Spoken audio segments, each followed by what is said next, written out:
Dalam memenuhi kebutuhan oksigen medis di Rumah Sakit RSUD Lubuk Sikaping bekerjasama dengan pihak ketiga untuk memproduksi oksigen medis sendiri, menggunakan generator oksigen medis dengan kapasitas produksi capai 60 tabung per hari. RSUD Lubuk Sikaping bekerjasama dengan pihak ketiga dalam memproduksi oksigen medis untuk memenuhi kebutuhan oksigen rumah sakit.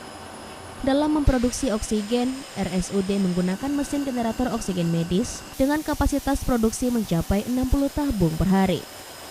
Dengan adanya generator oksigen, tak hanya meringankan rumah sakit dalam pasokan oksigen, namun juga meringankan dalam biaya pembelian oksigen. Yang mana selama ini RSUD membeli oksigen dengan harga mencapai Rp120.000 per tabungnya. Namun dengan adanya kerjasama dengan pihak ketiga, semenjak 1 Juni 2022 lalu, RSUD hanya membeli Rp90.000 per tabungnya. Yang lebih menguntungkan, kontrak kerjasama dengan pihak ketiga disepakati selama 5 tahun ke depan, dan di akhir masa kontrak, mesin generator oksigen medis tersebut menjadi milik RSUD. Untuk oksigen ini telah dimulai dari tanggal 1 Juni ini, Pak. Perharinya produksi oksigen ini, generator ini dapat diproduksi 60 tabung satu hari, Pak. Ini kerjasama dengan pihak ketiga. Jadi setelah 5 tahun nanti baru diserahkan ke rumah sakit.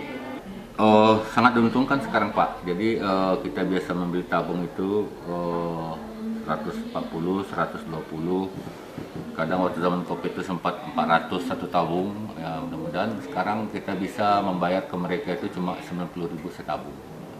Harapan ke depan, mudah-mudahan Dinas Kesehatan, puskesmas rawatan yang membutuhkan oksigen bisa kita bantu dari RSUD, Pak. Jadi mungkin kalau ada kesulitan oksigen bisa kita fasilitasi.